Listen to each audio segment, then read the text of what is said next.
All right. Hello, everyone. My name is Kobe Kushner. I'm an analyst here at Red Cloud Securities. Big thanks to Wildeboer Law for sponsoring this session. We're about to hear from Denarius Metals.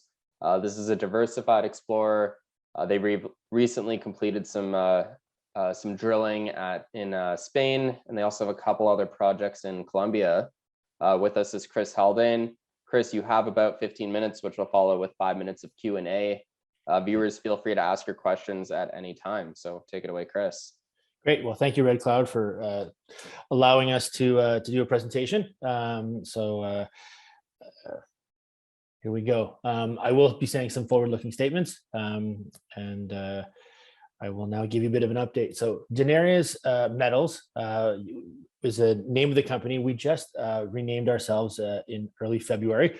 Initially, we were known as Denarius Silver. It was a silver assets we had in Colombia, 2 silver assets that they kind of created this company. But when the Lamero asset became available about a year ago, our executive chairman and CEO, Serafino Aquino, took a chance to look at it, felt that it was an unexplored area, and thus brought it into the fold and created, Denarius Metals. So we're a polymetallic play with gold, silver, lead, zinc, and copper.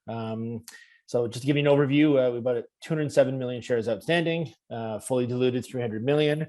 The 2 biggest shareholders are GCM Mining, formerly Grand Colombia, and a fund out of New York, King Street Capital. The management team at Denarius Metals is shared with the management team from GCM Mining. Serafino is the chairman of both companies and the CEO of this. Mike Davies is the CFO. We share the same exploration geologist and VP of exploration, Alessandro Cecchi, myself, and then Amanda in the legal aspect.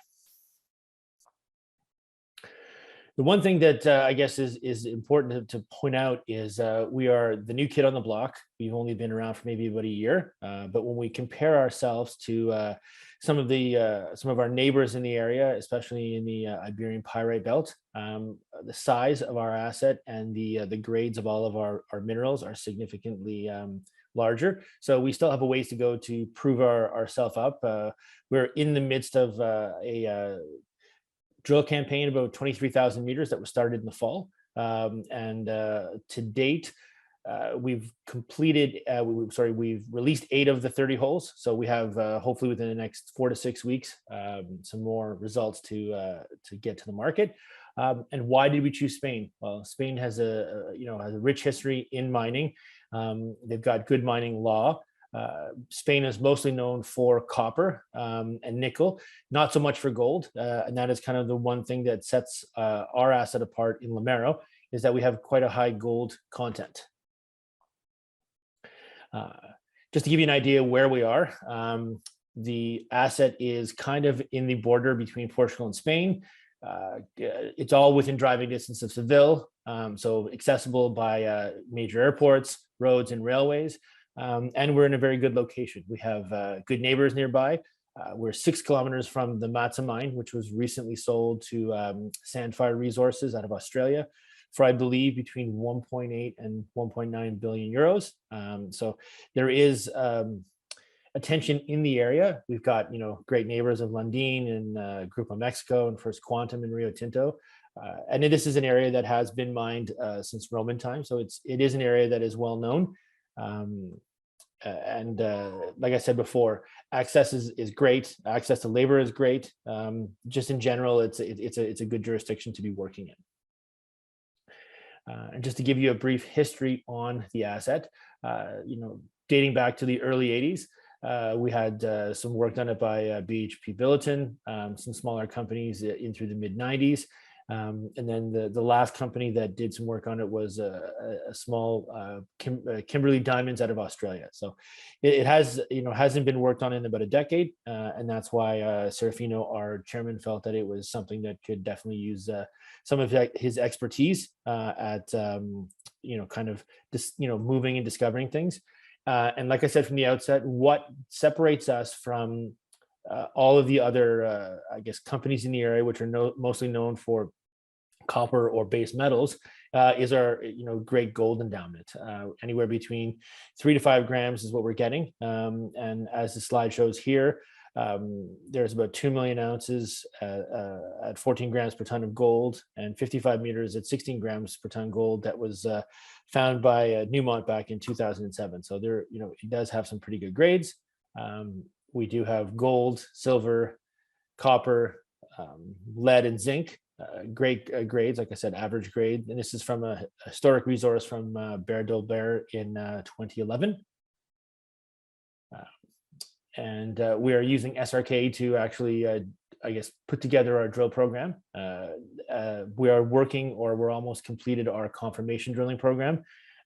We should have that completed in the next couple of weeks. And once we get through all of the data and release it to the market, then we're going to start doing some more infill drilling and some extensional drilling. So thus far, we've done mostly verification drilling. That reason being, we wanted to confirm that the resource that was there was actually what it was from 10 years ago. So, and we've had success thus far. We had 2 press releases so far this year, one in mid-January. And if you look at the tables, the validation hole and the hole below it, which was historic.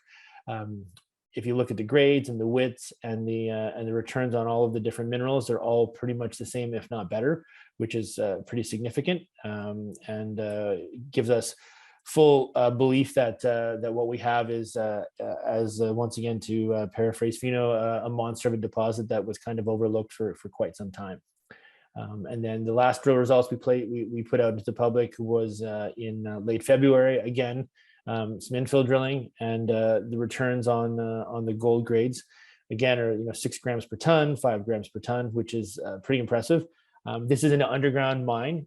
It was mined, like I said, quite a few years ago, so there is still some workings that we can work with, which is also quite impressive.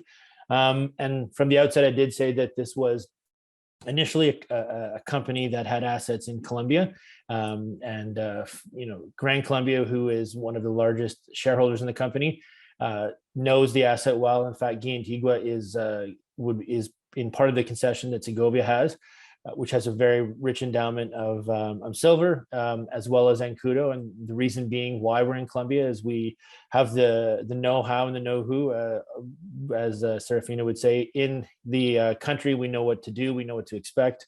It's great for working in mining. We've been successful in moving the asset forward at Segovia, and Guía Antigua, there should be some results coming out hopefully in the next few weeks to few months. We're just working on that. And then Zancudo is the asset that we have an option agreement with IM Gold. It's a 6-year agreement that if they spend $10 million on the asset, they earn a 70% interest. And I believe they're 4 or 5 years into that, so they have about a year or 2 left to reach their goal. And they've done some really good work, and there's been some good findings, and hopefully at some point this year we will have some of those results as well. And I guess why should you pay attention to Denarius? We are still a fairly new company in our infancy, but what sets us apart would be the diverse portfolio of great mining properties in very safe jurisdictions. The first being in the Iberian Pyrite belt in southern Spain. Favorable proximity to infrastructure. Like I said, you can drive up to the asset in Limero. The fact that Guía Antigua is in the Segovia title, where Gran Colombia does all of its work, we have a good understanding of that, as well as Zancudo. A rich history in the the Iberian Pyrite belt, with mining dating back to Roman times. So it goes back quite a while. The exploration program and all these has been returning high grade results, which is what we were hoping for. But when you start your drilling campaign, you never really know until you get the core out. But thus far, what we were expecting of this VMS deposit, which is the massive sulfides, have been showing up in everything we have, and an experienced team. In the end, what differentiates any kind of mining company is the people that run it. Serafino has a long history in mining of taking companies such as Gran Colombia and now Denarius from a small exploration play, or with Grand Colombia, it was a mine, it was in production, but cleaned it up. And he has the expertise with our management team, both on the financial side, the exploration side, the legal side, to actually move it forward. And the goal is to continue drilling. We have between, I believe, 16 to 18 million Canadian dollars in the treasury right now, which will take us through to the end of the year. But maybe in the next 4 or 5 months, once we get through our drilling campaign, we will possibly then look at what we need to do for financing. And with Lomero, once the drilling is completed, we plan on doing an updated resource and a preliminary economic assessment as well, to kind of bring everything current and give the market an idea of what is really at Lomero. Chris, thanks for the great presentation. We'll start with the Q&A part here. So maybe touch on the company history. Are you guys, were you guys initially a spin out of GCM, or were you something new altogether? No, it was something that was new altogether. It was a reverse transaction. It was brought to us by a group out of Vancouver, the Fiore Group, that know Fino quite well. So like I said, initially it was Denarius Silver, which was the Antigua asset and the Zancudo asset. And Lomero was something that was brought to Fino, and then that was just vended into Denarius. Okay. And are there any royalties on your assets? Not that I'm aware of. No. I can confirm. I can confirm that later after if someone wants to know. But yeah, as I know, we own the title free and clear. Okay. And what's the social situation like in the ESG stuff, like in Spain? Well, I'm glad you asked that. Actually, that's something we do take quite seriously at GCM, and also now with Denarius.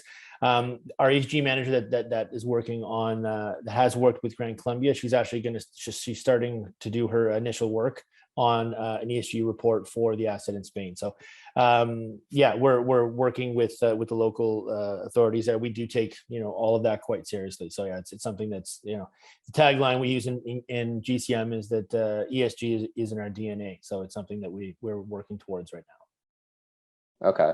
And with your partners GCM, are they free to dispose of your shares at any time? I mean, yeah, this is just an equity position that they have in the company right now.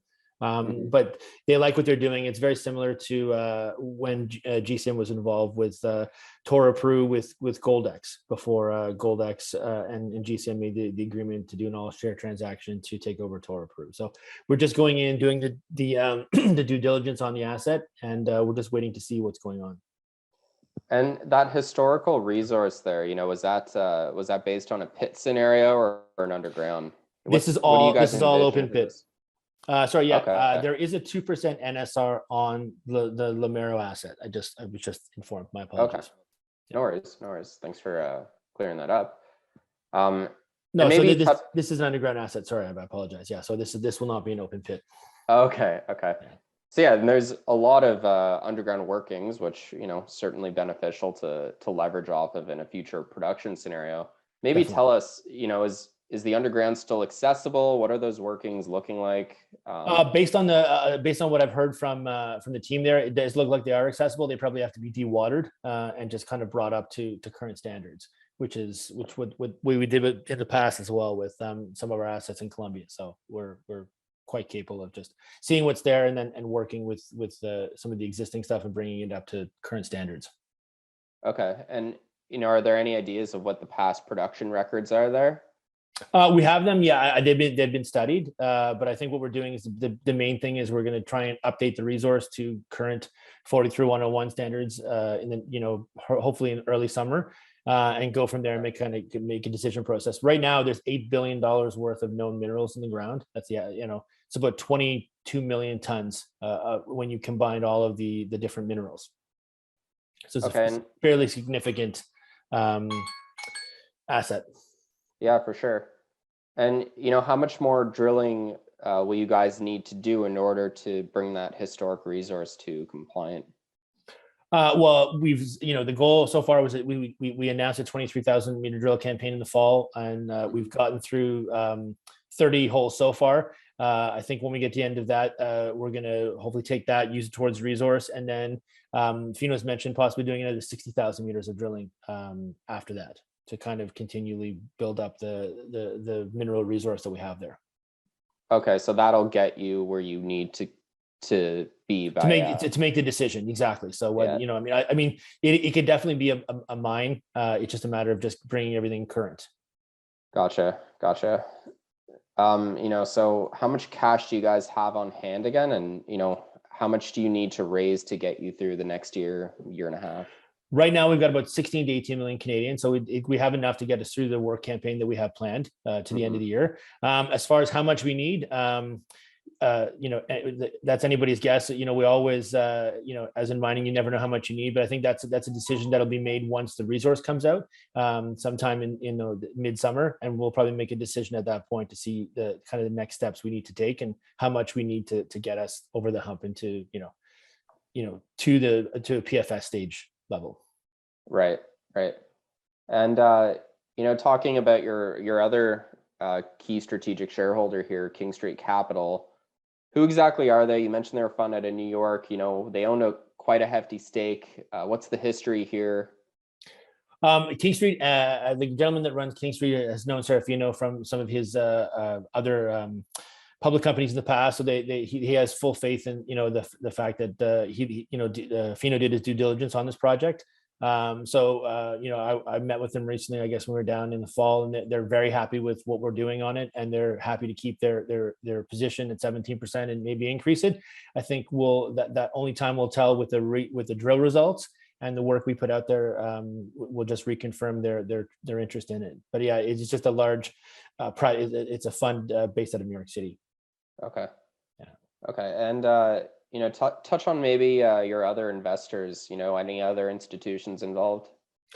Nothing, other than, Serafino owns some himself personally. And then there's a group out of Vancouver, the Fiore group. There's quite a few gentlemen there that have some holdings of it as well. So we don't have a huge institutional following. We're kind of working on trying to build out our institutional base and also some more of the retail audience. So like I said, we're kind of the new kid on the block, and we're trying to get out there and market, and events like this hopefully get out to people and bring them aware of what Denarius is. So definitely appreciate the time.